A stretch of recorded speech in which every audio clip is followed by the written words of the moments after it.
Tax. जैसे ही ये word सुनते हैं दिमाग में एक ही चीज़ आती है, पैसा कटने वाला है। चाहे सैलरी हो, बिजनेस हो या फिर मोबाइल रिचार्ज, कहीं ना कहीं टैक्स आ ही जाता है। लेकिन दोस्तों, क्या आपने कभी शांति से बैठकर ये सोचा है कि टैक्स की शुरुआत कहाँ से हुई? क्या टैक्स हमेशा से लोगों को लूटने के लिए लिया जाता था?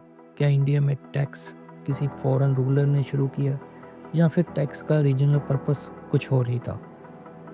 आज की इस वीडियो में हम इंडिया के टैक्स सिस्टम का पूरा सफ़र समझेंगे और एंशियंट इंडिया से लेकर ब्रिटिश रूल तक। वीडियो थोड़ी लंबी होगी, लेकिन अगर आप एंड तक देखेंगे तो टैक्स को देखने का आपका नज़रिया बदल जाएगा।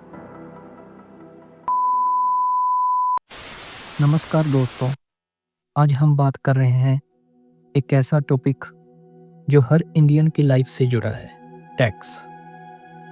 आज टैक्स देना हमें मजबूरी लगता है, लेकिन हिस्ट्री में एक ऐसा टाइम भी था जब टैक्स देना जिम्मेदारी और फ़र्ज माना जाता था। इस वीडियो में हम स्टेप बाय स्टेप देखेंगे कि एंशिएंट इंडिया में टैक्स कैसे होता था, मिडीवियल पीरियड में टैक्स सिस्टम कैसे बदला, जजिया टैक्स क्या था और क्यों लगाया गया और किसके द्वारा लगाया गया, और ब्रिटिशर्स ने टैक्स का मिसयूज़ कैसे किया। सबसे पहले ये समझना ज़रूरी है कि टैक्स कोई नई चीज़ नहीं है। एंशिएंट भारत में भी टैक्स सिस्टम मौजूद था। मनुस्मृति और अर्थशास्त्र में इसका क्लियर जिक्र मिलता है। उस टाइम टैक्स का मतलब था राज्य की सुरक्षा, सिंचाई, सड़कें और जनता की भलाई। राजा लोग टैक्स लेते थे, लेकिन उसके बदले पब्लिक को प्रोटेक्शन और फैसिलिटीज़ भी देते थे। टैक्स इज इक्वल टू बदले में सेवा था। लेकिन असली ट्विस्ट तब आता है जब हम मेडिवल हिस्ट्री में एंटर करते हैं। अब टाइम मशीन को ले चलते हैं 712 ईस्वी में। इस वक्त एक अरब कमांडर था, मोहम्मद बिन कासिम। उस वक्त अफ़गानिस्तान के पहाड़ी इलाके से एक फेमस रास्ता निकलता था जिसे कहते हैं खैबर पास। इसी रास्ते से मोहम्मद बिन कासिम सिंध के इलाके में एंटर करता है। और याद रखिए, भारत उस टाइम दुनिया के सबसे अमीर रीजन्स में से एक था। मंदिर, शहर, बाजार, हर जगह सोना, चांदी और समृद्धि।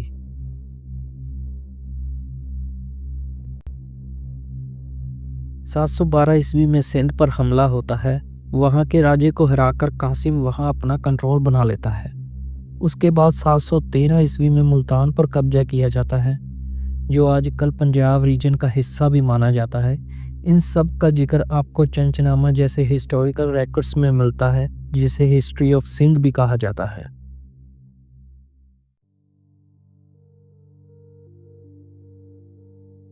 जिस एरिया पर कासिम का कब्जा होता है, वहाँ की पॉपुलेशन ज़्यादातर हिंदू थी और रूलर और आर्मी इस्लामिक बैकग्राउंड की थी।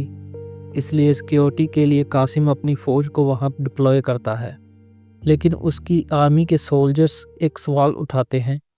वो सवाल था भी, हम इन लोगों की सिक्योरिटी क्यों करें? ये एक सीरियस प्रॉब्लम थी और यहीं पर हिस्ट्री में एक नया चैप्टर लिखा जाता है। मोहम्मद बिन कासिम इस चैप्टर का एक सलूशन निकालता है। कासिम कहता है, अगर लोकल लोग इस्लामिक रूल के अंडर रहना चाहते हैं और अपनी धार्मिक पहचान भी रखना चाहते हैं, तो उन्हें एक टैक्स देना होगा। इस टैक्स का नाम रखा गया जजिया टैक्स।